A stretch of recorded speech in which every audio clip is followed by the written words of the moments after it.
Okay, so I'm just going to, so there's two projects here. First of all, BHTMS, that's what I call this, building HTML systems. That's what we're doing, we're live coding, building HTML systems. That's not the one I want. Okay.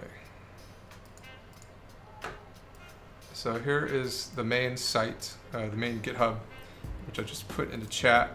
It's an interactive tutorial. And we have the latest version running live, so you can check it out if you want to. I'm going to be running it locally. So everything you see me running is going to be local. It takes a while for it to load up because it's a sort of an on-demand site. But this is what we're going to be doing. There's spatial pooling, particularly. So I don't have learning turned on here, but I did fix learning last time. So let's take a look where we left off in our last stream on the subject, where I was frustrated with some of my tests. So let's look and see what we fixed there. Is it just code? So there's two projects I have open here. One is building HTML systems, and the other is Simple HTML, which is the actual implementation of HTML. And here's what we were looking at: the mini column competition tests for the mini column competition. And I had all of these commented out. I thought I had. Let me make sure that I'm up to date. No, I don't think I want these commented out. I think I left them so I could uncomment them. So let's do an npm run test here. Usually I've got someone in the viewer audience that connects to my Visual Studio, so I'm going to start a live share session if anybody wants to. That's a feature of Visual Studio Code. So if you want to connect to my session, here is the link. And then you can see my highlights and I can see your highlights. This interesting thing to do. So the last time we left off, I was trying to get learning working. So during the mini column competition, I was going through different counts of the winner mini columns and testing certain things. So, so I just wanted to assure that this was running and passing. And I think I can run this from Visual Studio, run all, actually just run the current file. So if I run this here, I do believe it will work, and then we can debug. So there's only 6 running here because I'm only running partial. So now this is the overlaps, which we've already done. I'm going to show you that learning works. So I'm just going to uncomment this, and we're going to step through these tests and make sure that these work. First of all, let me run them and make sure everything is in a good place. I think they oh, it's not. I could have swore I had everything working. Okay, go ahead. What failed? I have some assertion errors.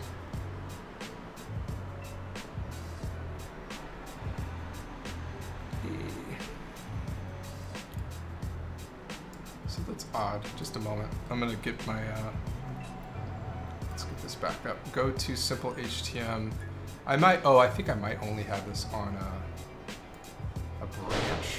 Maybe I didn't, capping permanence values. Yeah, 6 days ago. This should be good. So here was, all right. So here was the fix I had. I just had some test failure that was silly. I just wasn't doing the indexing properly. So the learning was all pretty much right. I fixed also a performance issue just by expanding out this array mapping into more performant for each, which fixed a big performance problem.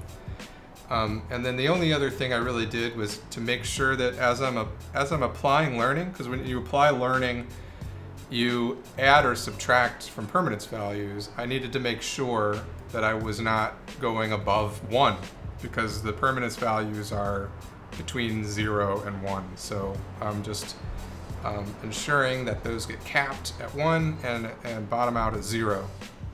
So that's pretty simple. And that's where we're at. I do not know why those tests I had were commented out, but that's not what I was prepared to work on. So I'm going to ignore it, and I'm going to look at it off stream, because I know it's working, because I ran it a ton. So there's something silly here that I'll go fix later. So I have learning basically implemented, and I've also updated building HTML systems.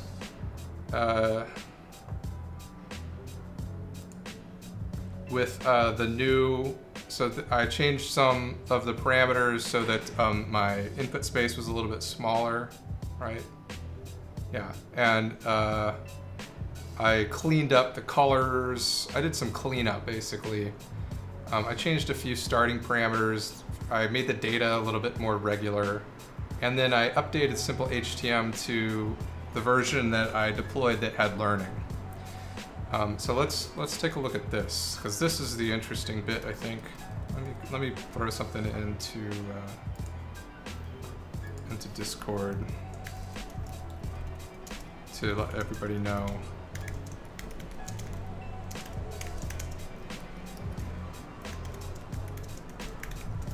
Okay, I'm just popping something in Discord. Okay, so I'm gonna go back in here and we're gonna code this. And again, I will live share. I've got 2 projects I'm live sharing now, which is fine with me. As soon as I do this, and then so this second link is going to be the live share for building HTML systems. That's where I'm going to be working now. I haven't decided if I'm going to implement active duty cycles outside of the spatial pooler or not. I could certainly do it in the diagram. So this is a React application, and let me just start it up. npm run dev. This should work. We go to localhost, and so here is the application. I'll make it a little bigger, and this is the same one that we were looking at. That's live. I'm just that's actually deployed. So I've made the spaces a little bit smaller because it's more performant that way. But basically, same thing here that we've done before. So, and the permanence values, this is our initial connectivity shown here. And it's not changing, as you can see. And here's the mini column competition. And so we're going to turn learning on now. So let's go into Visual Studio Code and take a look at this. I've got these 3 parameters that are going to affect learning in the spatial pooler, and this is learning spatial representations over time. So this will, turning this learning on, will let mini columns sort of grow affinities to certain parts of the input space. Which is the plan. So if I turn this on, and I can also increase how quickly learning happens. So I'm doing it fairly slowly, but let's so like 5%, you know, because the permanence is between 0 and 1. So if a prediction is correct, if a mini column activates and it was well, let's say if a mini column wins the mini column competition, which we talked about in the last, well, in several episodes back. If it wins the competition, then we'll increase its permanences across all of the overlaps it has to the current input. And we'll decrease the permanence values of those that don't. So we're only going to touch the mini columns that actually win. We're not going to do this permanence increment and decrement to any mini columns except for those who have won their competition. So if we turn this, and you can see where this All this is these are parameters to the spatial pooler. All right. Well, we have another fire truck, so I'm going to pause. Oh, it's going the other direction. I always pause for fire trucks. So if I turn learning on, we're going to see something interesting happen. So in this mini column competition, we're looking at the first mini column here. As it learns, if it becomes active, I haven't seen it become active, but it will eventually have a border around it. There it went. It just activated once, and its distribution changed. So this is the connection, the distribution of all the connections, and we start off with it around a center point, and we create sort of this Gaussian Gaussian distribution around the center point, and you can see it's sort of moving off to one side, right? There goes some more. It looks like an ambulance. Anyway, this one is not, oh, there it goes. Did you see that? So you saw the connection, the distribution of connections change. So as it's learning, these connections are getting reinforced. So it's got some connections that are getting stronger while most of the connections are getting smaller. So that bump is moving to the left because it's learning to reinforce the particular overlaps or the particular inputs where it overlaps to. So it's sort of growing an affinity to certain parts of the input space. There it goes again, as it learns. And the rest of these are being decremented. So I think this is great. I was really happy to see this in the visualization. It's what I would expect to see, I just didn't anticipate it. If we look at other mini columns, many of them are doing the same thing. They're growing an affinity to a small part of the space. And look, some of them are super, getting an affinity to just, like they're resolving to just representing these few bits, this very few spatial bits. That's not really what we want, right? We want our mini columns to represent as much information as possible. So as this happens and the connection distribution slides all the way to the left like this, and most of them are completely disconnected essentially, then this mini column can only represent certain things. It's limiting itself. And if some of them are better than others, as you can see. As it learns, some are better than others. I really should have a pause button here, but I don't. So what we're going to do is track. So we're going to talk about active duty columns. And what we're going to do, and I'm going to actually change the name of this before I do this, because the name of the stream is not quite right. Spatial pooler algorithm, let's say tracking active duty cycles. That's what we're going to call this. And so as soon as I refresh this, I think we should have a new title soon. A new title. No? Eventually. It takes a while for Twitch API to be updated.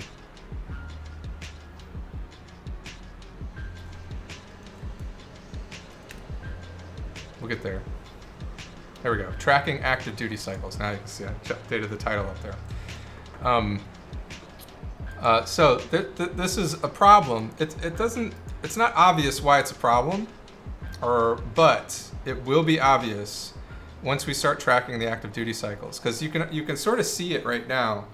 There's a few mini columns that there's some of these mini columns are not being activated, but probably a majority of them are not being activated ever, or maybe they did a few times and then they went away. So that's a problem, and some of them like these, they only seem to be representing a small little section of the space. You know, we want them to be diverse. We want them to represent more than just small little subsections, I think. And one way to do that is to ensure that that the activity is spread across all of the potential mini columns that we can use. So we're going to do that by tracking active duty cycles. And a duty cycle in engineering is a simple concept. It's just you have a unit, and whether that unit is active or not over some window of time. So like as time is ticking, the duty cycle is essentially how much is that thing on versus off. So we can keep track of it in a scalar number, like from 0 to 100. We could treat it like a percentage. There's a lot of ways we could do it. So that's what I'm probably going to do. We're going to pick a window for how far back, how many steps do we want this active duty cycle to be calculated within. And we'll just basically count at each step. We'll take the winner mini columns and we will count them. And I think the best way to do this is to do it in simple HTML and to write some tests. And if we do it well, it shouldn't be too hard, I think. I don't think it should be too hard. So let's go to simple HTML. Yeah, so that, yes, definitely I'll represent them in a color chart.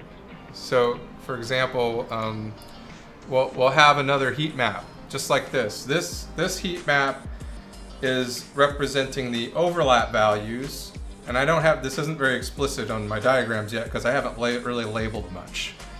But in the mini column competition, this heat map is representing how the amount of overlap each mini column has with the current input. Yeah, with the current input. That's why it's changing constantly, because the input's changing.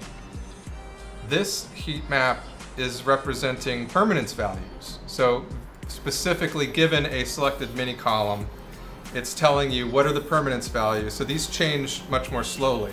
Let's refresh it, and you can watch it. As it learns, you'll see these permanence values change. Sometimes it takes a while for the mini column to become active.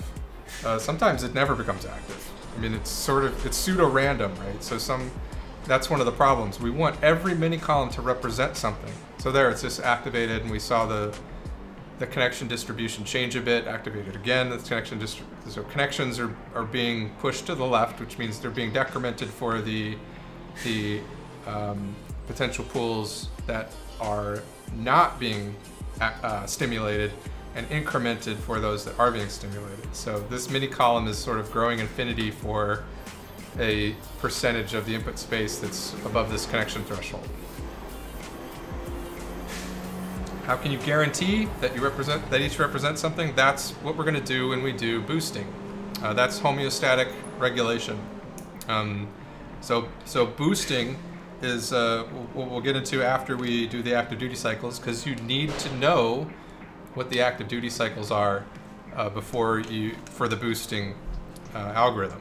So basically, you look across all of them, and you take some of the activations away from mini columns that have a high duty cycle, and you give them to mini columns with a lower duty cycle.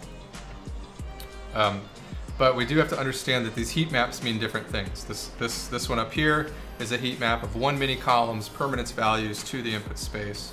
And this heat map is across all the mini columns. It's showing each mini column is one square and its current overlap with the input, I believe. Okay, so in simple HTML, we're going to start writing some tests. All right, so this is going to be, again, I'm gonna put this back because I don't want to mess with it right now. So I've got competition tests. So let's do one and call it active duty cycle tests. So SP, we're going to do this test-driven ADC tests instead of writing out active duty cycle. And I'm just going to copy and paste so we can have a starting point.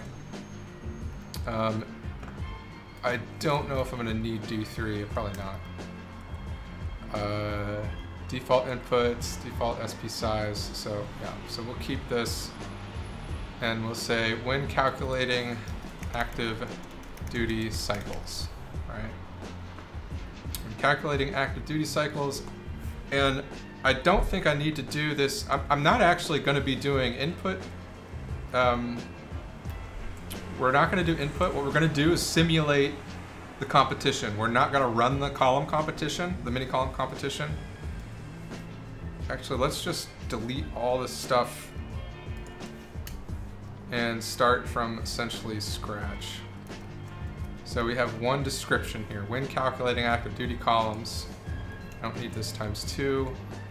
Okay, input count, SP count is the default. Connection threshold, these are fine. These don't even matter. Because we're gonna simulate the competition. So let's call this stub winners. So you remember in the mini column competition, we got winners when we called, I guess we only did that in this test. When we call compete, we get back winners. And so this winners is an array of objects, and it contains, let's see, an index and an overlap.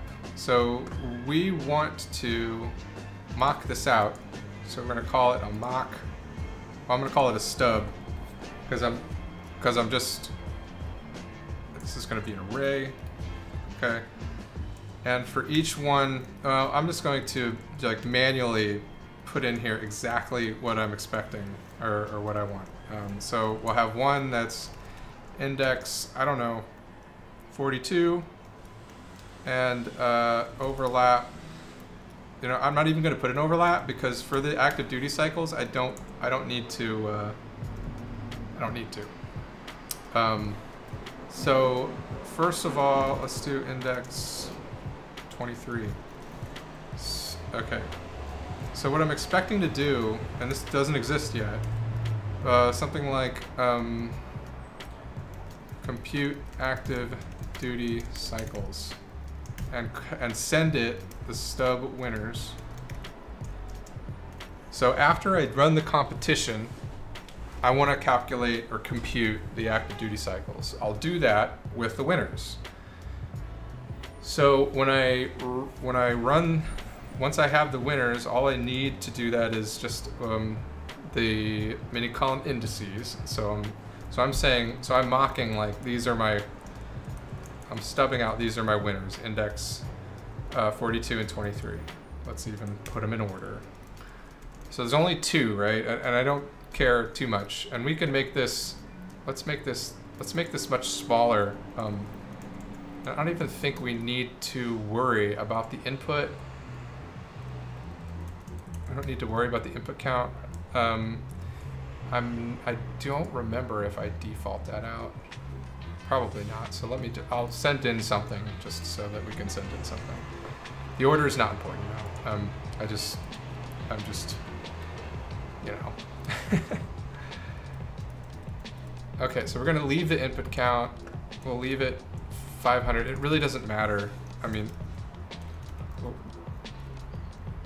let's just make it 50. We'll make it something small because we're not going to be computing on it. It doesn't matter, honestly. I think I could probably make it undefined and it wouldn't matter.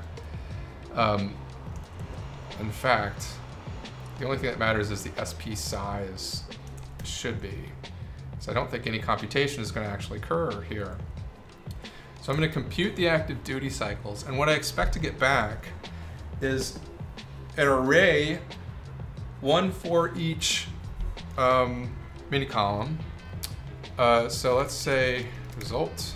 Let's say ADC. Call it. So that's it. So what am I going to? Let's actually define what we're testing here. So when calculating active duty cycles, I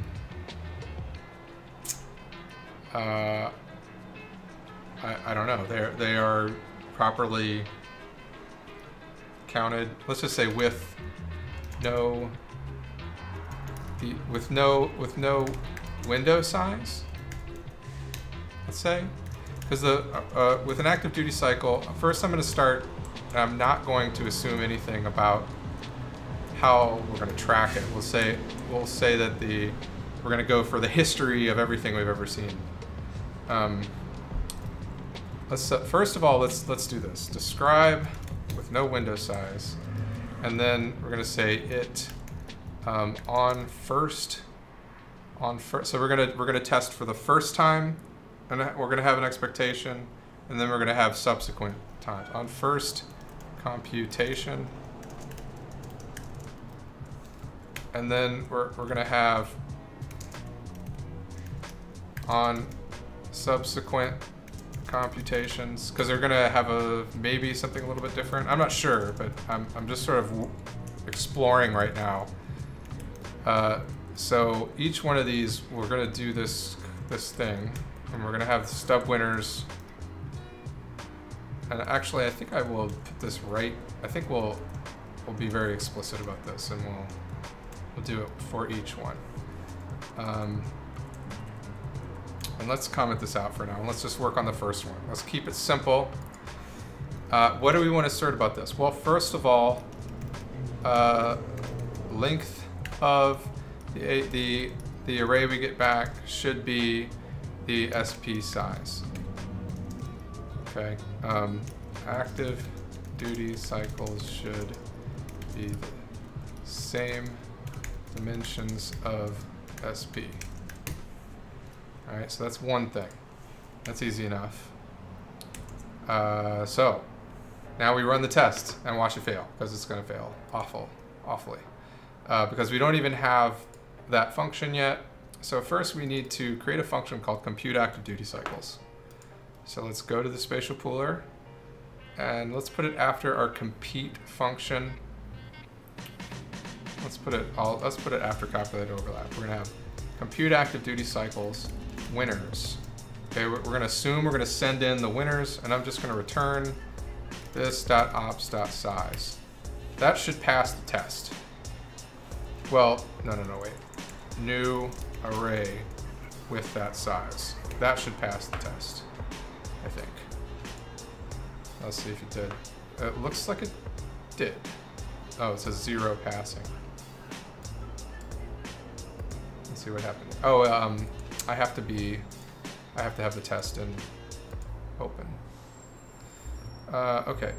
Default input count is not defined. Oh, that's fine. That's just because I deleted it for some reason. Default input count. Oh, that's right. There. I was going to ignore that. Okay, let's try again. I don't think we need default connected percent is not defined. I don't think we need that either. So let's just take it out. Okay, kill it. I don't think we need this connection threshold.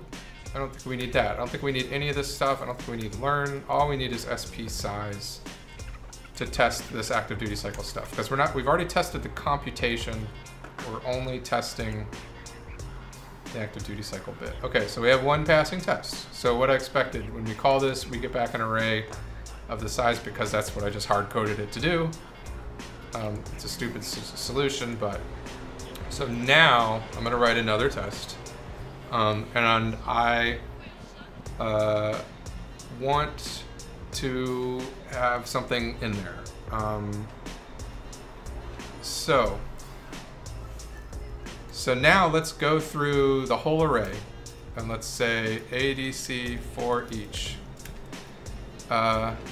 Let's call this something else. Let's call this ADCs, plural, and then for each ADC. Now we're going to do individual assertions, and let's actually ADC and index, because we want to know the mini column index, and let's call this mini column index. ADC, ACDC, ADCD, CDC, ADCD, CDC. Okay, for each one, we're gonna check and see, okay, if this is the first one, so what would I expect? Let's say, first we'll check and say if, and let's create a little helper here and just say const winner indices equals stub winners map, and that will be index. So that should return us just the indices. So then I can say if winner indices includes MC index. Okay, so in this case, let's put an else here too, because we're going to do two assertions, I think. So if this was a winner, then the active duty cycle should be 100%. So we assume it will be 1. I think that's fair. So assert equal the ADC should be 1. Okay, and then what we'll say about this is on first compute winner darn it. I want these tips to go away. Winner ADC should be 1. And then for the non-winner, if it's not a winner, we should assert that it's 0. Loser ADC should be 0. In any case, I think this should be true. So this is going to fail miserably because, oh, it didn't. That's odd. So that's not what I expected. Why not? On first computation.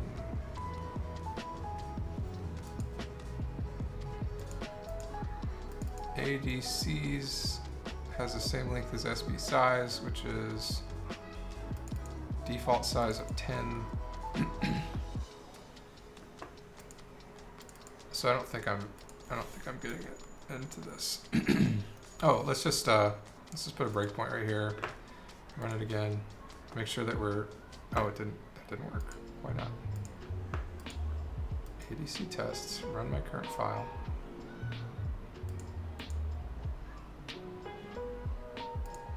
Maybe it's not getting in here.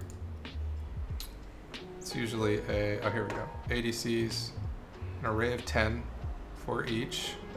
Shouldn't we get into this? So for some reason this ADC doesn't seem to be working properly, or this for each isn't working properly. It has a length of 10. Oh, I know why. Because I'm. This is a tricky thing about JavaScript. I didn't realize this, but if you create an array the way I created it here, when you try and loop through it, it won't loop through it. So so first thing I should do is, well, let's just make this. Let's just actually implement this. Let's do it like this. Let's say it's not a constant. Yeah, constant out equals that, and return out. And then we'll actually go through and say this dot ops dot. Let's do an actual count. Let x equal 0, x is less than this dot ops dot size, x plus plus. I want to see this fail first, and then we'll just put out dot push, I don't know, an empty object. Okay. I want to see this test fail. Okay. Yeah, on first compute, loser ADC should be 0. We expected that to be 0. All right, so that's what I wanted. Okay. So this value I'm returning should be a scalar value, and I'm not sending a scalar value. So let's just push 0, and we should see a different test failure. Oh, it passed. Everything passed. All right, so that's good because I have something wrong in my test. This is never triggering apparently. If MC index, so let's trigger here. Let's run. So the NC index is 0 here. Next time it is 1. Next time it's 2. Winner indices. Oh, obviously this is not going to work because my indices is outside of the size of the SP. So let's make this 3 and 7. I don't know. Okay, so now we should get a decent failure. All right, there we got a failure, which was, yeah, the right one. So we got through, we expected the winner to be 1, but it was not. Let's change it back to duty cycles.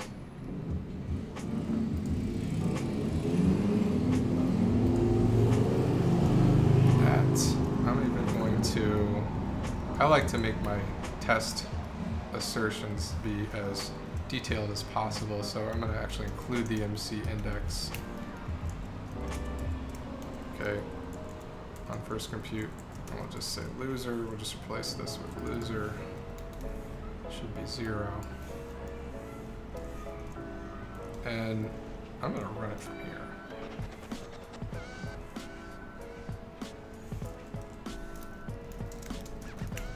I like this test output a little bit better.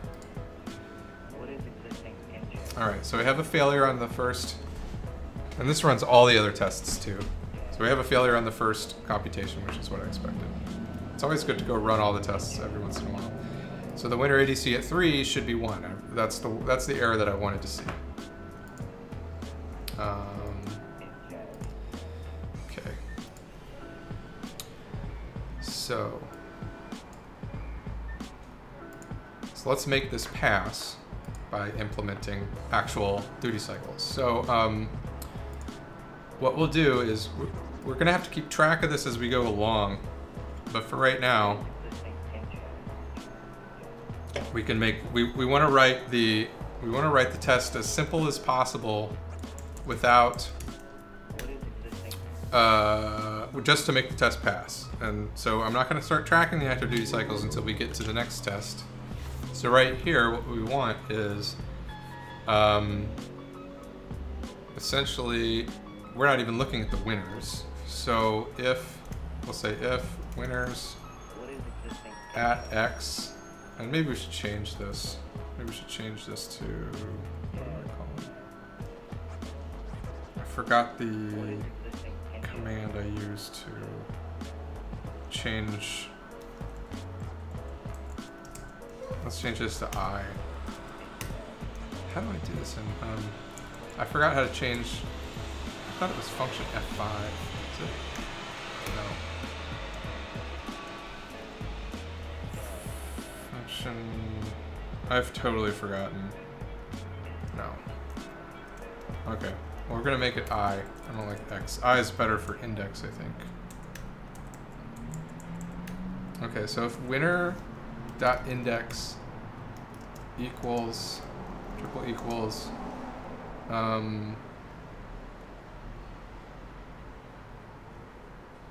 no.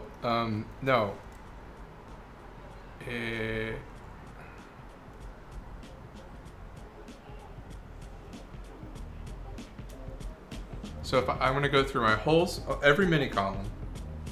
Yeah, okay. I'm doing the wrong thing here. Okay. So for this mini column, this is actually going to be MC index. So for all of my mini columns, here's my index. Now I'm going to look through the winners and we're going to find out if it's a winner. And again, so we may have to optimize at some point, but for right now, we're not. So I'm going to do this again. Winner indices equals winners map w.index, which just gives me a map of the indices. And we're going to say if winner indices includes MC index out push makes it just the simplest thing we can. Else, out, push, 0. Right.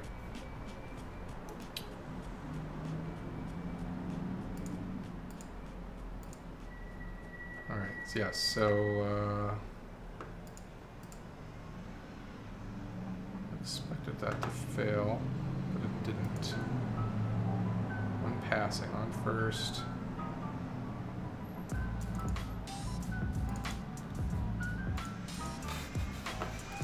So for each ADC, what do we got here? This is an array. Okay. All right, that's what we want. Yeah, that's what we want. So let's go here. If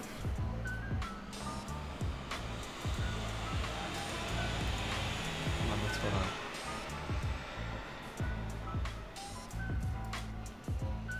How do I try to kill this?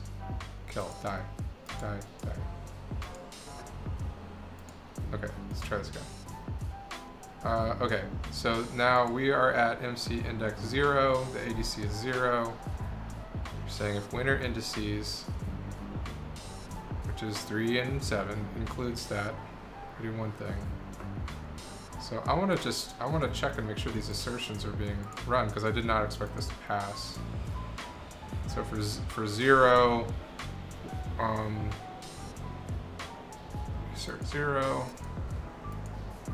So now we're asserting 1. Oh yeah, it did pass. It is doing the right thing. I made it do the right thing. Because, where am I? Yeah, so because we're pushing 1 or we're pushing 0.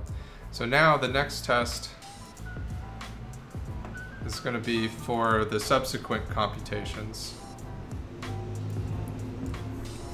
So after we've done 1, we've computed 1 here, on first computation, on subsequent computation.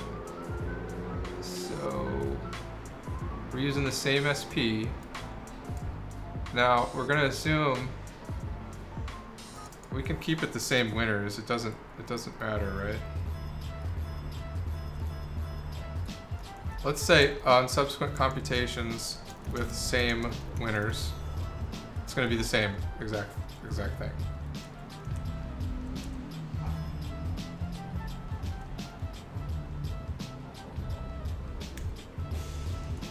Yeah. So I'm just going to copy this and put it right here.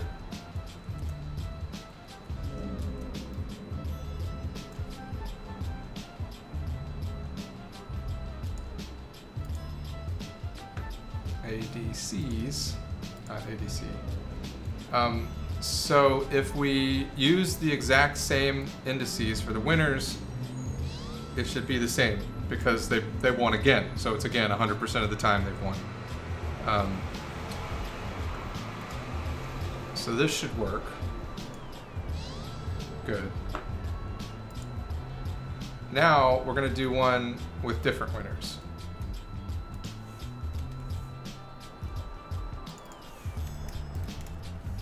All right, so now we're going to choose, I don't know, 3 and 8, let's say. Okay. So for these, at this point, this is the 3rd run. So if we look through here and we see that there's no winners, or that if this is a winner, and this should be on. We're going to be pretty explicit about this. Let's be very explicit about this. On second compute, with same winners. Super explicit. On second compute, and we'll say on third compute with compute with new winners. Okay. Third compute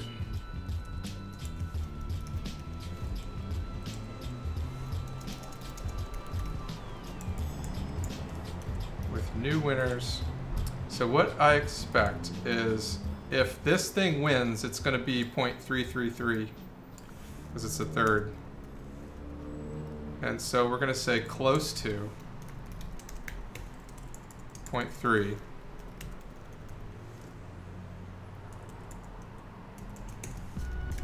Close to.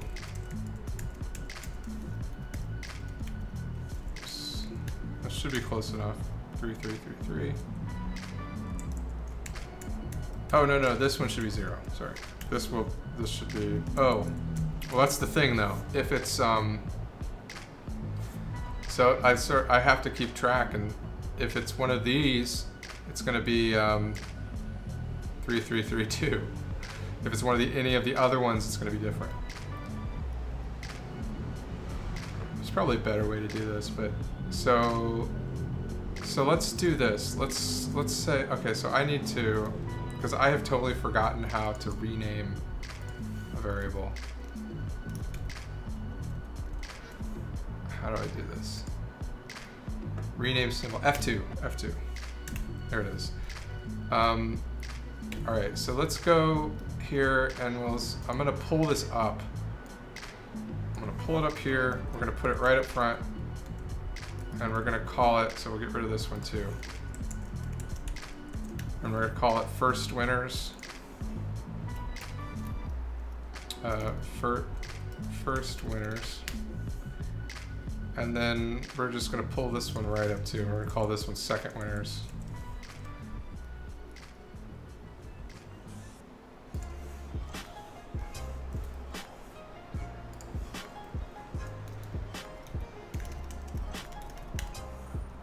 Okay.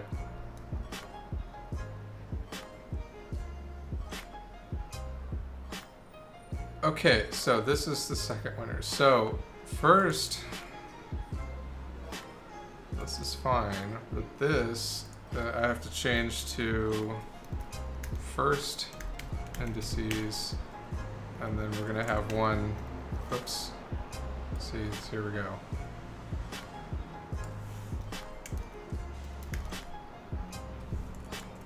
So I can actually put this right up here, and because we're going to reuse this. First indices are the first winners, second indices are the second winners.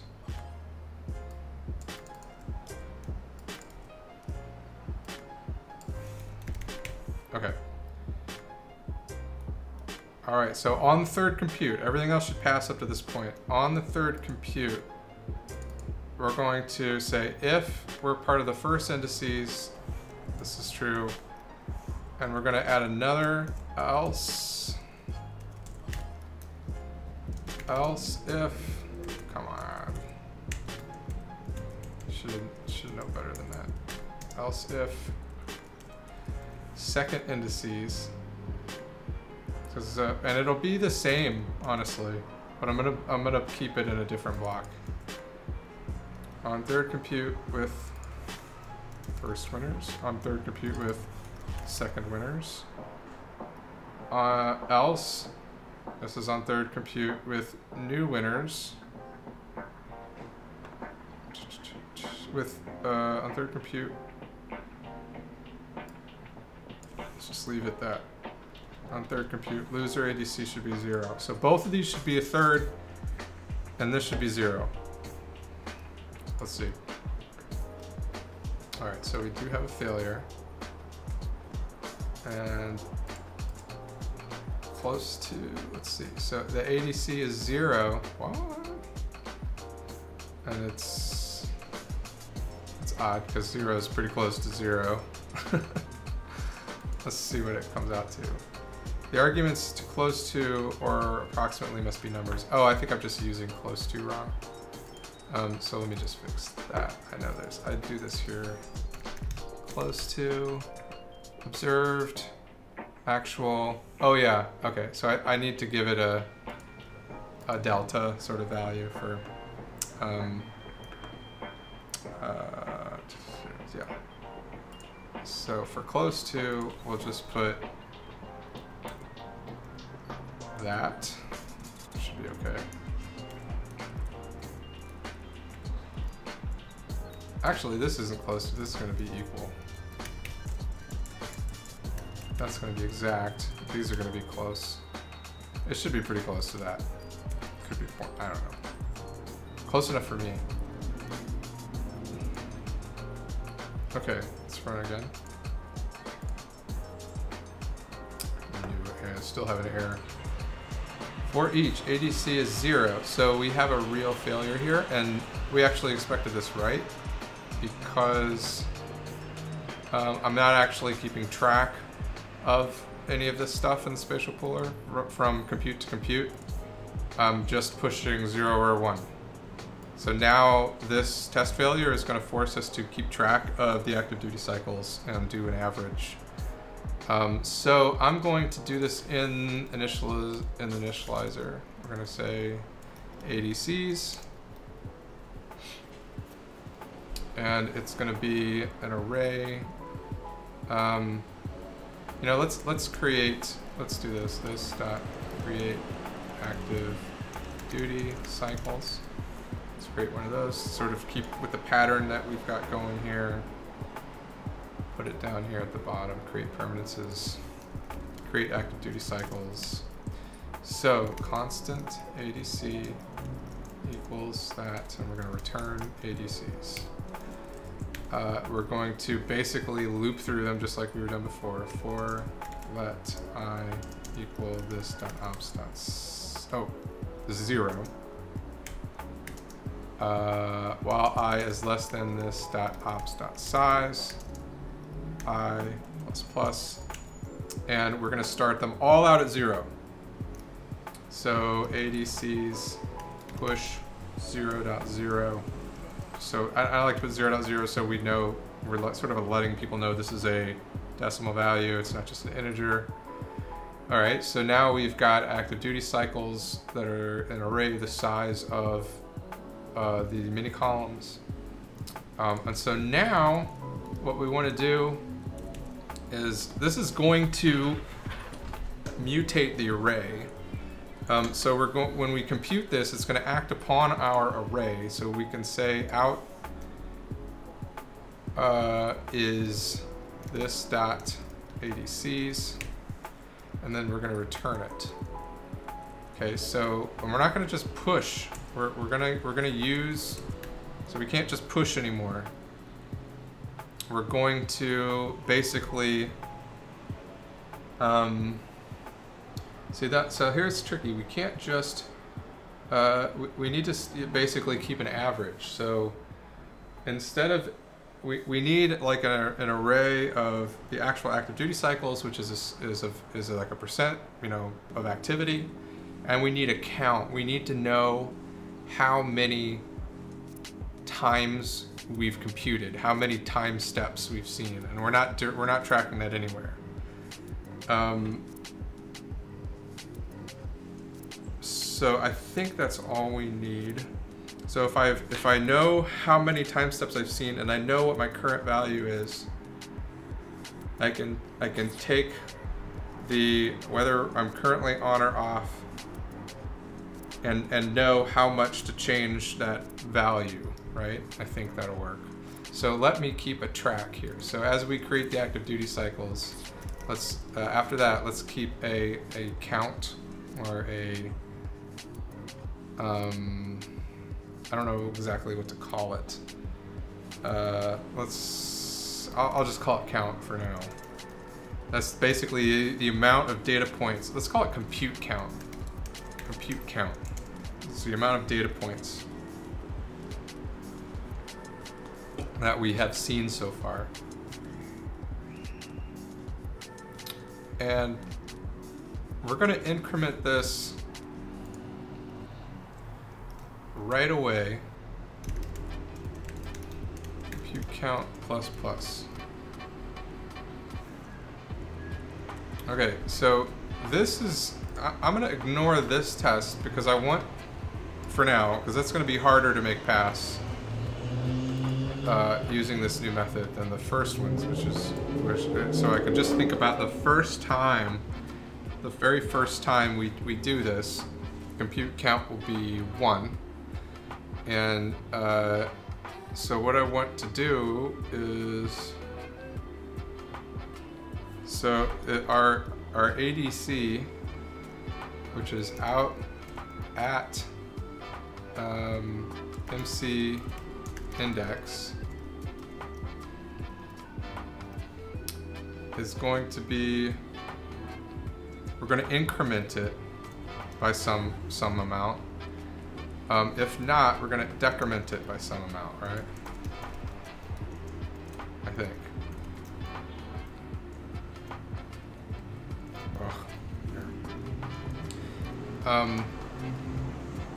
So in this case, I know this will work, but I know it's too stupid to work forever. But I think if I run this, it will pass.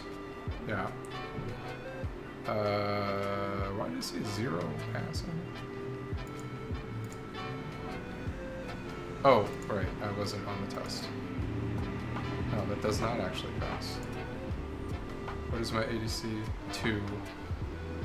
Oh yeah, because I'm incrementing, because the second compute. It worked on the first one, but not on the second one. Okay, that's expected. That makes sense.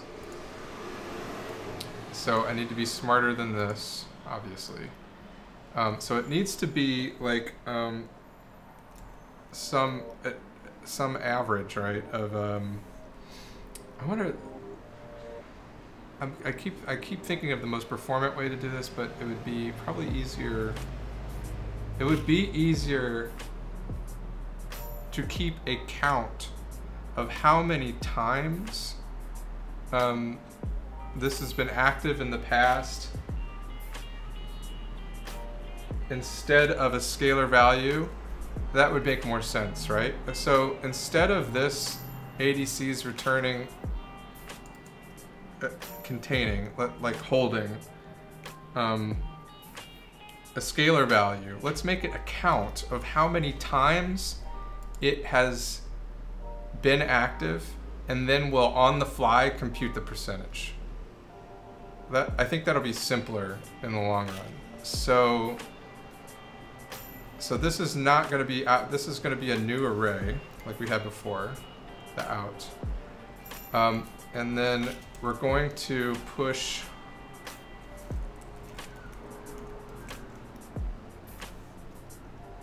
and we're going to assume that the ADCs contains a count, and that's what we're going to increment. Okay, so now we're going to say this dot ADCs at MC index, which is a count of how active it is. And when I created this, I put 0. Now it's going to be a real integer number. It's going to be an array of zeros. It's going to start out because it hasn't seen anything. So I'm going to basically increment it. Otherwise, do nothing. That's it. If it's a winner, we increment the count. Now, we're going to say out, push this dot ADCs at MC index, the count out of this dot compute count. So that's going to be the percent active. I think that makes sense. So now ADCs is not a percent active, it's a count of how many time steps this mini column was active through as far as we've been alive, as far as the spatial polar has been alive. And then we'll just compute the percentage by dividing it by the number of compute cycles we've had. Okay, let's see if that works. Yeah, okay, so that worked. Okay, so now let's, I think the way we did it, the other tests will work too. This test should work now. So we'll see.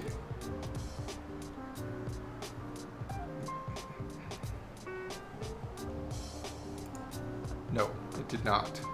So, so I got a little off. So my logic is off, but maybe this is right. So on the third compute, on the first compute, the winners, oh, that's true. The first winners went twice, right? No, wait a minute. So the first winners On first compute, they won, so that's going to make them 100%. On the second compute, they won, that's going to make them 100%. On the third compute, right, it should be .666. So I had my test wrong. On third compute with first winners, it should be 6 or 2/3. The second winners should be 1/3. So that actually caught an error in my test because they've won twice. They won. I wrote 2 tests where they won, and this one I only wrote 1 test they won. All the rest should be 0. Okay, let's try that again. All right. All right.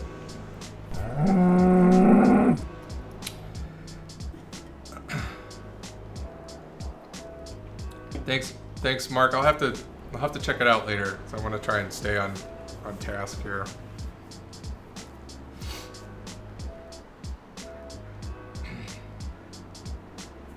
Okay. So that's good. So this is all with no window size. And this is a very simple contrived example, but I don't need too complex of an example. So if I put this in place, I'll have no window size and the active duty cycles will be kept for the lifetime of the spatial pooler, which I don't think is exactly what we want, but I would like to see how it works. I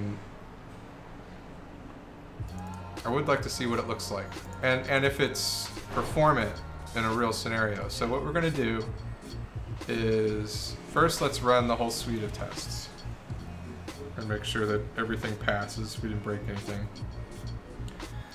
So I should be able to call compute active duty cycles on the winners array that comes out of the SP now. Ugh, an eyelash stuck in my eyeball.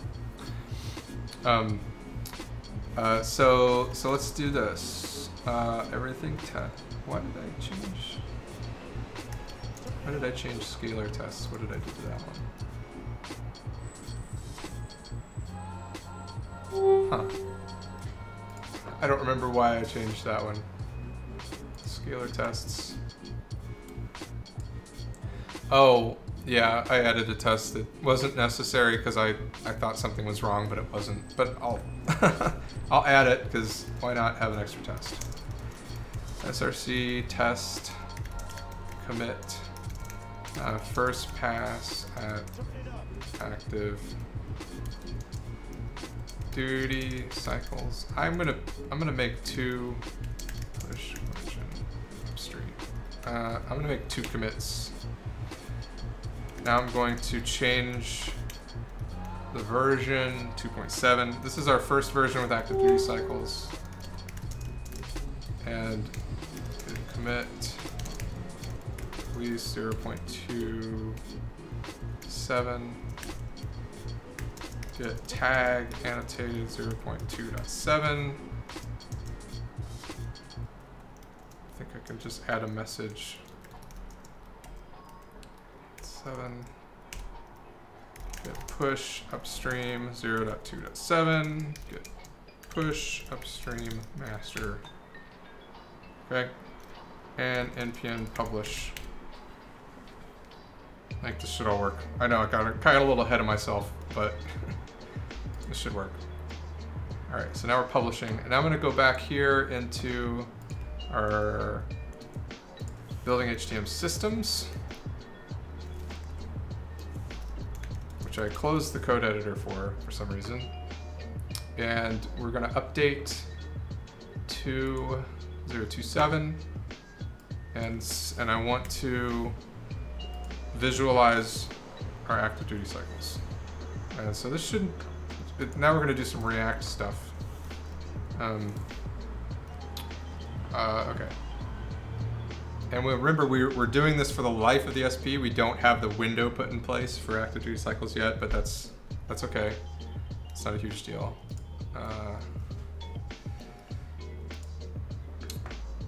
So I'm going to want a new diagram.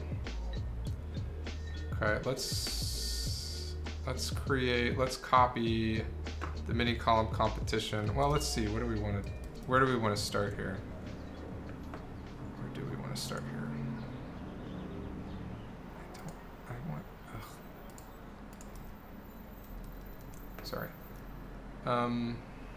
Either one of these is probably okay. So I want to, no, I want the mini column competition because that's the heat, it's got the heat map over the mini columns, and that's where I want to start. So let's copy that one and then we'll simplify it because this should be simpler, I'd hope. So can I duplicate? I'm going to copy, paste. Mini column competition.1. Rename. We're going to call this active duty cycles. All right.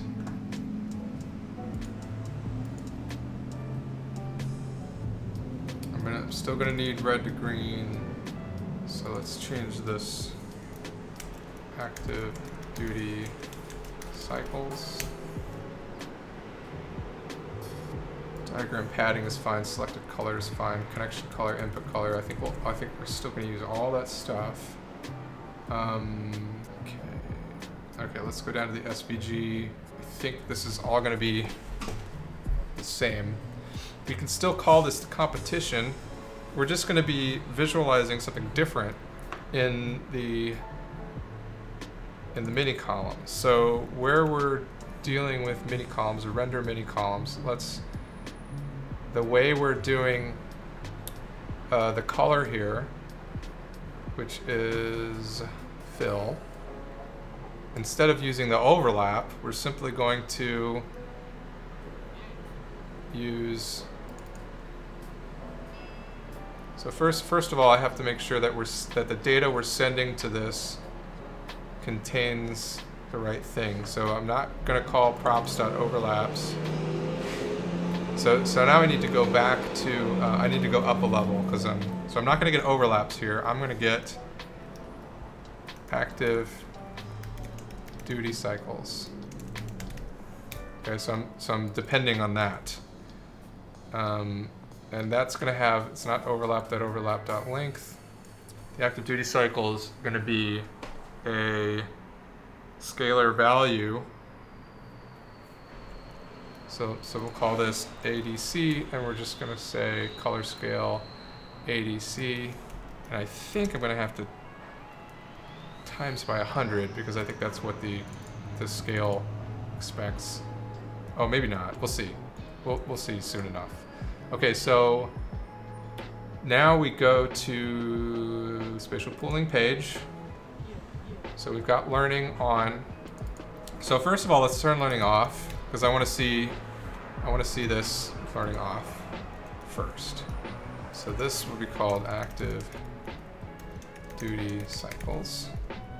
We're going to swipe that from here, import from there. And now underneath the mini columns, that's what we're going to have here. Okay, so let's copy what we want. Active duty cycles. Diagram width, the encoding, yep, I'm going to need that. I'm going to need that. Overlaps, that's what we don't need. So this is active duty cycles. And we're going to make that a part of the page state. I'm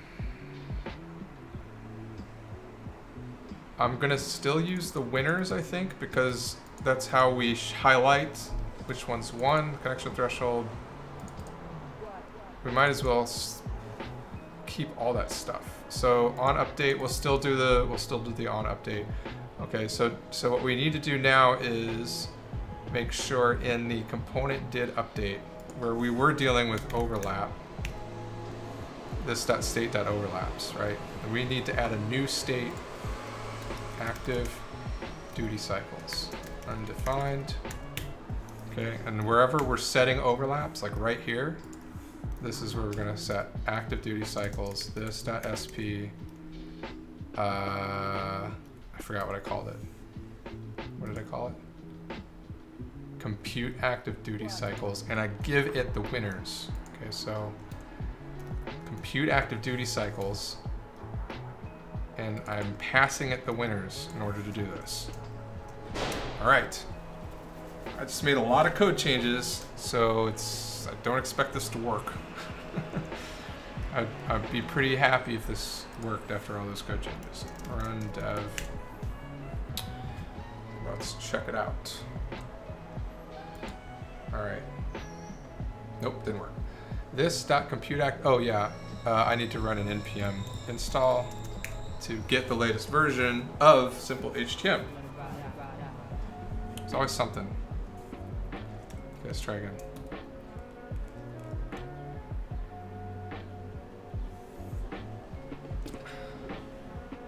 All right, we got some type of failure here. It's probably an indexing problem or an ID problem. Anything in the console. Ooh, I don't want to do that. Let me remove that. Console log on 136. Yeah, let's get rid of this encoding. That was me debugging something a while back. So something is up with this. Let me name this active duty cycles. Why is this not showing up? Let's see, what's in here? We've got our SVG for active duty cycles, we've got input space, competition, mini columns. Like I said, it's probably just an indexing error, a naming error, something like that, but it's obviously not getting updated. I didn't do the required sacrifice to the debugging entity. I do that off camera, you know, it's a sacred thing. What do I got wrong here? Let's see. Oh, okay, let's go back up to in our own component did update. Is there something I specifically need to do? On update, if we initialize the SP, let's break right here. Let's debug this right here. Just want to see what's going on here. All right, there's our winners. So if we pop through this, step over it, I should be able to see my state now. This dot state, right there it is. Active duty cycles is undefined. Okay, so let's try that again. Why is it undefined? Ugh, come on, there we go. So if I call this to compute active duty cycles, the winners. Oh. Oh. Oh, okay. I thought that when I get the winners here, oh, this is the winner index. Okay, that's the problem. Okay. I was doing a little too much computation here. So I'm gonna call that winners. Winners. Winner indices equals winners map index, whatever. So where was I using that? So I guess I'm winner indices. So I'm sending winner indices as my, these are the indices, so that doesn't include the overlaps. And then my winners is the actual winners, which is what I expect. So let's see if that helped. Let's take this debugger out.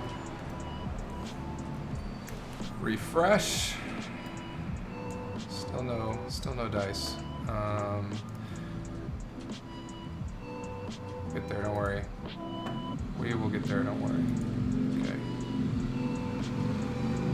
This is our compete. That's not what I want though.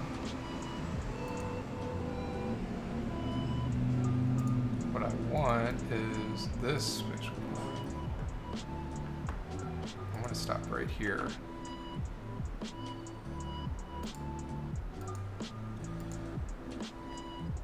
Okay, go on. Okay. So now this is the winners I expected. So if I step down over this, I should be able to say this.state, and the active duty cycles is something. Good. That's what I wanted, right? That's what I wanted. Okay, so something else now is wrong. So let's look into the actual components, diagrams, active duty cycles, and see what's going on here. So we should get into, should be on component update. Where's on component update? Right here. Okay, that's where I want to step to.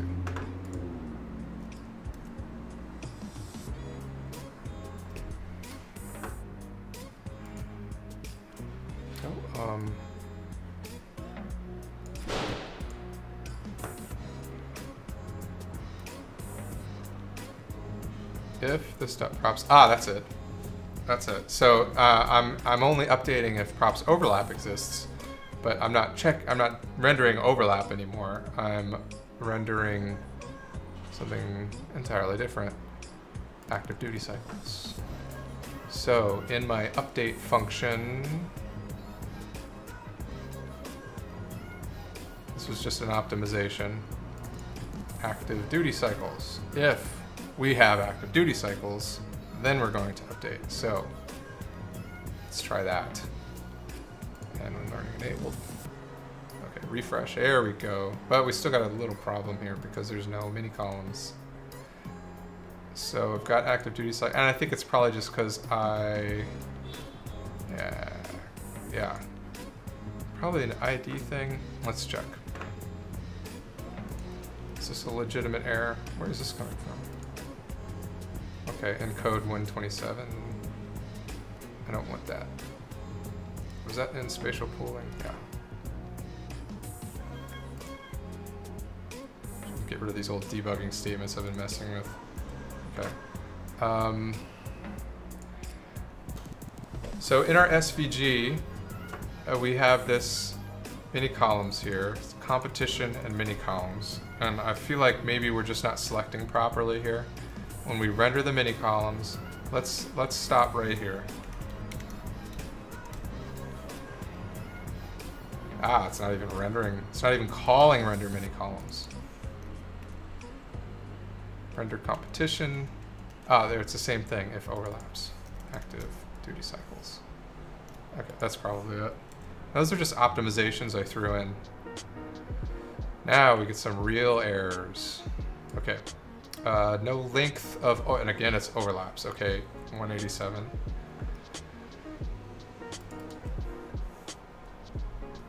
Active duty cycles. And we're doing the same thing here. I think we want to do the same thing. We want to, we define our max dynamically, our min and max dynamically. You know, I'm not sure I want to do this. So first of all, I'm not. Let's say, let's copy and paste this, and just in case I want to come back to it. And I'm just going to say max is 1. And this, sometimes this displays really poorly, but we'll see. Let's see what it looks like first. Okay, is there any place else overlap or overlaps? No. Okay. Let's try this again. One last time. Okay. That's not what I wanted. Okay, so I think we're gonna come back. Okay, so I've obviously got my rectangle X and Y coordinates are off. Because I'm expecting there to be an index, and what I really want is to use this I think this should work. Just because my structure is different. The data structure is different. The old one. Is there any place else that I'm doing that? Yes. This here, data index, this should be I. Right here, stroke width, I. And one more, I hope, index, and another one. if you remember, we did this in another place. We've had to do this in the past too. So again, here's another one. Pretty much every one depends on the index, and we're no longer getting it from the data, we're getting it from the order of the data. All right, all right. Again, one last time with feeling.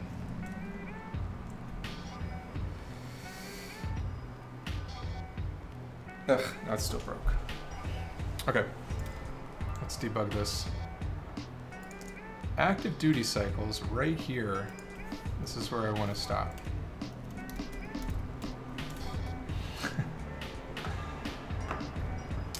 Active duty cycles is an array, and each one is, ooh. Oh yeah, this is the first step, so they're all going to be ones or zeros. So when I get like here, let's just pop in and see what this looks like. If winners includes 0, so it's the X and the Y that's broke.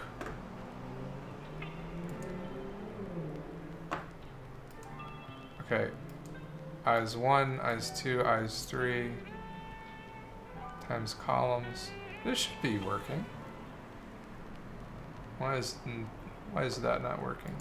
Maybe I need to, oh yeah, it is working. Okay, maybe I just didn't refresh. Maybe the code just didn't refresh. Because that's what I was expecting to see, something like that. Okay, now we can see the most active columns, mini columns. So the green ones are the ones that are less active, and the gradient goes all the way up to red. And over time, you'll see which ones are representing the most input.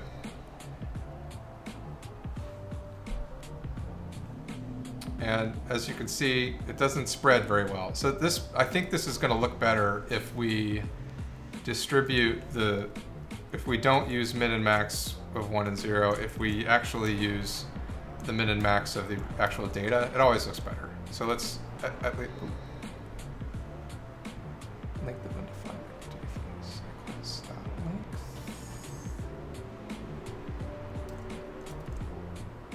So the props. Oh yeah, I don't have to do that anymore. All I have to do is this. Since it's, excuse me, it's just an array now, so it's just so it's easier to find the min and the max. I think that's it. All right. No, not quite. Okay. We're getting there. It's super close. Min. Okay, so this is not a number. Props, active duty cycles. I still need the dot, dot, dot. That's the problem. Dot, dot, dot, dot, dot, dot. All right, I think that's it. There we go. Okay, so that spread is better, right? Because now you can really see the ones that are taking the most representation. Let's see if we can speed this up a little bit. Let's see, for the data feed, you can go here, and I think I've got it at 500.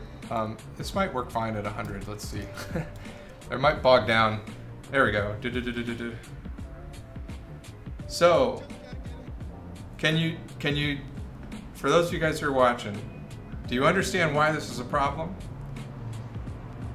Because there's a very small amount of mini columns that end up, I mean, this is with a random spatial pooler. There's no learning at all, right? So let's turn learning on. And yeah, let's turn learning on. This is, it's hard to tell what the min and max is here. It would be nice to display that. Look at this one's like super overrepresented. So what you're seeing here, the red ones are the mini columns that are more active than all the others. The more, so green is less active, red is more active. So let me turn learning on, and it should spread out with learning on. So let's do that first.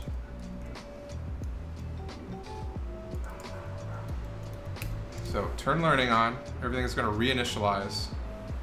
And so now there's much more of a distribution. because the different mini columns are learning to represent specific spatial bits.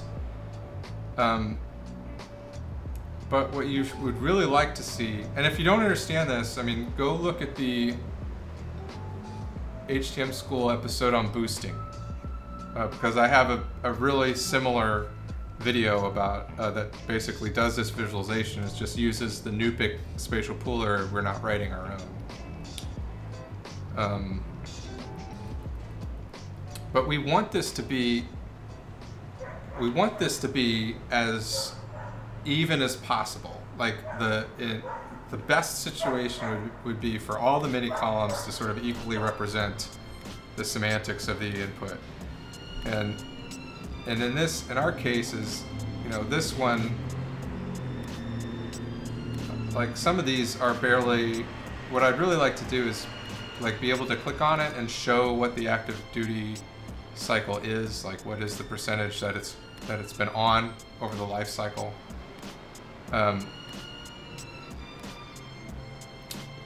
So let me make a note about that.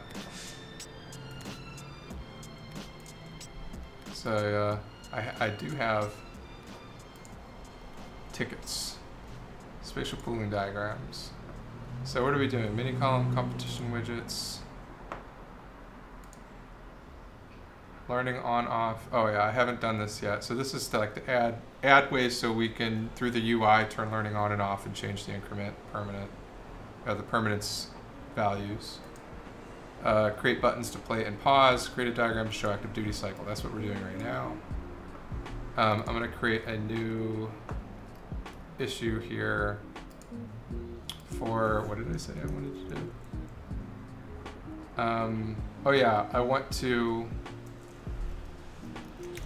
display active duty cycle values somehow. Let's say for a selected mini column. Yeah. Display active duty cycle value for selected mini column.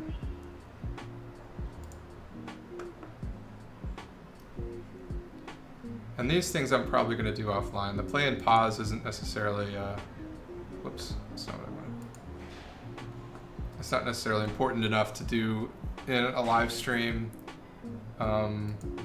Same thing with these. These are just UI widgets. What I really want to focus on the live stream is the logic of, you know, it's of the HTM. So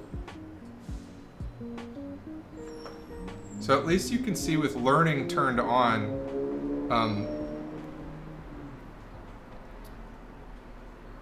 the active duty cycles are a bit more spread out, or they spread out over time. If I reset it again, they're a bit more dynamic. Like if I go turn learning off again, false. Okay, see they just kind of stick. They are what they are, and they don't change over time. You get what you get. And I mean, there's only so many spatial representations and combinations of spatial representations that come across a space, even with some pseudo-randomness that I added to it. When you have learning on, then some mini columns sort of gravitate to some spatial patterns and others gravitate towards other spatial patterns, so you get sort of the distribution spreads out a bit. But this is inefficient. This is really inefficient because you've got these redder columns that are representing too much.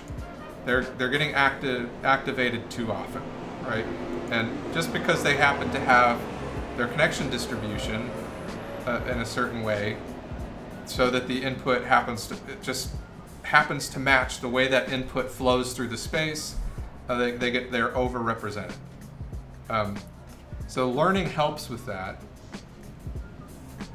Learning helps with that when you turn learning on, because then they're not stuck exactly where they are when they begin. They can sort of migrate to grow some affinity towards some of the spatial input, and over time, as you can see, the connection distribution changes. That's another thing I want to do is I really think I should be able to lock in a selection. so that I can inspect it like down here. Because I'd like to be able to like, let me lock into that one, this red one. I want to see what its connection distribution looks like. So there's a link there. You see how high the active duty cycle is because it's red, and how improperly distributed the connection distribution is. I have not implemented boosting yet, so sort of the idea of adding the active duty cycles is to show why we need to do boosting, you know, and so this is an illustration of why boosting is important, because there's a lot of mini columns in here that are not representing anything, that aren't even. It also would be nice to show which ones are completely not representing, because this one looks like it's not representing anything. Maybe I can find one on the corner here, select it. It's representing a couple of things, but very rarely. Very rarely. This one that's got a very big active duty cycle is, let's look at, yeah, so it's seeing a lot of patterns. You can sort of see here. Look at these. It activates a lot, and these patterns move around. So it's like juggling 6, 7 different spatial patterns that it's being activated for. You know, 6 or 7. Well, it's a combination of all of those, because it gets activated when any one of these. See, here's what it's learned to have an affinity to. And this area gets activated at every cycle. So every cycle it gets activated whenever the scalar value gets to a certain minimum, it gets activated.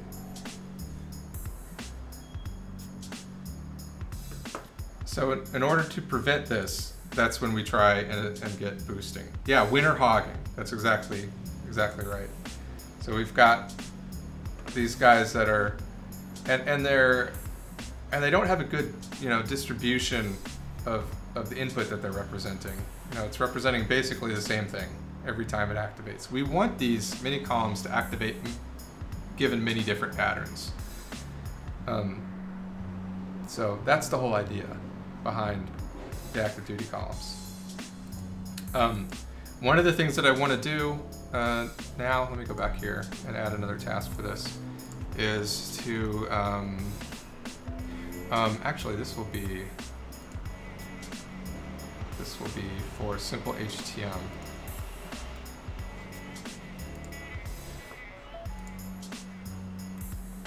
So we're tracking active duty cycles. Let's say that's in progress.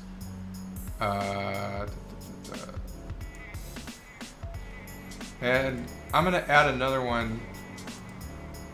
We're going to say active duty cycle window. Implement active duty cycle window, which is, instead of assuming the active duty cycle encompasses the lifetime of the spatial pooling operation, we can give it a certain number of time steps to do its average over. So that's good. That will be something we'll do next. So I'm going to do some of this stuff offline. I've been streaming 5 hours now, so I'm going to do this stuff offline. But we've got active duty cycles. That wasn't too bad. And there's a lot of prose that needs to be written around this. And so I think I'm going to spend some time creating figure captions, writing some of the prose, tweaking some of the UI controls and stuff like that, because we've got a lot of content here for spatial pooling. So now I think we need to sort of wrap it into something that's consumable, like we have with the encoding pages, encoding numbers at least. This is, I would say this is much more consumable than just a list of a bunch of diagrams that don't make any sense to somebody that's coming from the internet. So I'm going to work on that. I'm going to have a few things to clean up, and that's the plan. That's what we're going to do. You think that's streamable stuff? I guess it could be. But I mean, the prose, I don't know. I'll think about it, because I might get good feedback writing the prose, but it just seems super boring. maybe this is more boring. I want the prose to explain itself, essentially. And if I feel like maybe I get help from people as I explain the prose, I should take a first pass at it anyway, you know. If I take a first pass at it, then maybe I can come along when I get stuck and I can talk through it with you guys. Try and get the flow, explain the flow that we're working towards, and then have discussions about the content and how it could be better. Maybe we can find a happy medium there. Middle ground. All right. Okay, so that's going to wrap up. I think we're going to wrap up today. And thanks for joining. I'll be back on Friday. So I think I'm going to stream Mondays and Fridays. And then Mark, you're going to join me on Friday, right? Via Discord. I don't have a specific time set yet, but we might have a research meeting, so it would probably be after the research meeting. Cool. So Mark will be there. We're going to talk about like fully connected networks and in machine learning, and then I think Mark will have things to say about how fully connected networks, like hop field networks and Boltzmann machines, could be might be in the hypothalamus. Cool. Write it in a format so I can translate it. How? I guess, but I mean, what format would it not be? What format do you mean? Because I'm just gonna write it the way I've written, essentially this. You mean like in Markdown or something? Because I'm probably not gonna write it in Markdown. It's gonna look like this. I mean, you can copy and paste it out of the website, right?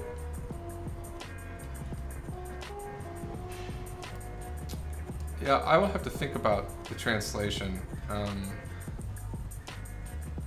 Where is the, oh, I'm looking at the wrong.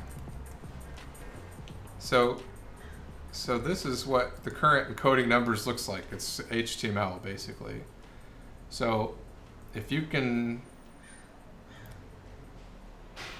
I mean, it would be great to automate this, or to have, I have to think about that later. Right now, I'm just going to write it in HTML, and then I would love it to be translated, but I don't know the best way to like create the prose in a way that can be translated. I'll have to think about that. Anyway, thanks for joining me, and I will be back on Friday, so I'll see you then. In the meantime, there's only a few guys online, so I'm not going to go raid anybody. I appreciate you guys being here with me, and I will talk to you all later. See you on the forums.